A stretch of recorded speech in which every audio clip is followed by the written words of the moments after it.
Now you were an athlete growing up, right? Tell me about Yeah. some of the sports you played in school. Oh, I ran track. I was a sprinter. I did field events. Let's see, I did the 100, the 200, the 1 by 4, the 2 by 4. I did triple jump, long jump, high jump. I played basketball. I'll let you know a little secret. The Beast was a cheerleader at one time. Go figure.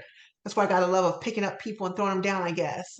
As an adult, I kept into sports. I got into weightlifting. I started doing Krav Maga. I trained MMA. Like it just never stopped for me. I've always just loved sports, just pushing myself, athleticism of everything. I love it.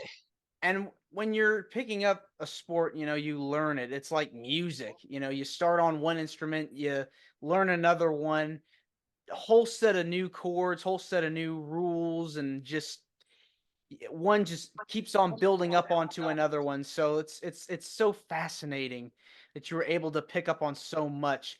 So was wrestling something that you watched as a kid? It was. I like to say I grew up with way too many brothers. I have a lot of older brothers, and every week I always wanted to be, around my brothers as much as possible. And I was the youngest.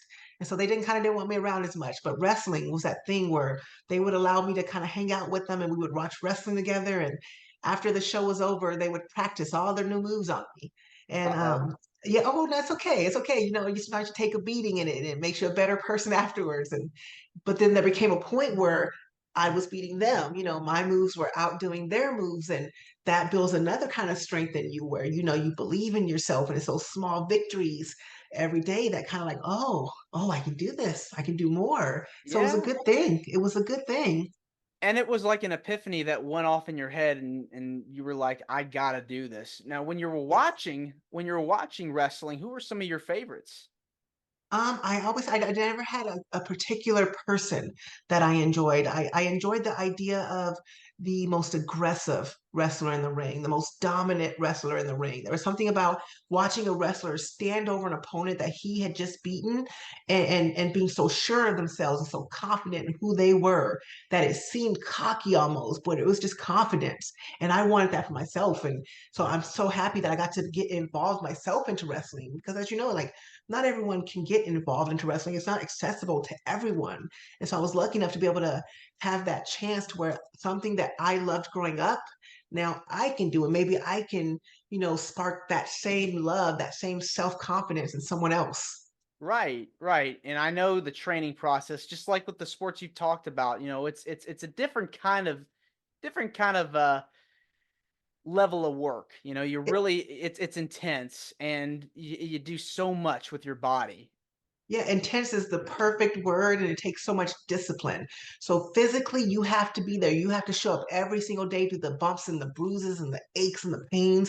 And you have to fight through it, but also mentally, you have to show up because we all know, like, our minds will give up way faster than our bodies will sometimes.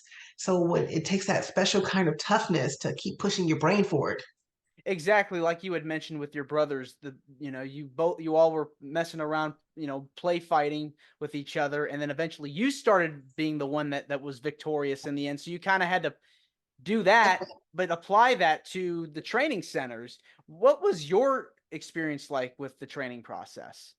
Oh, it was rough. It was rough. I always thought that, coming from an athletic background, I'm tough. I can take a punch.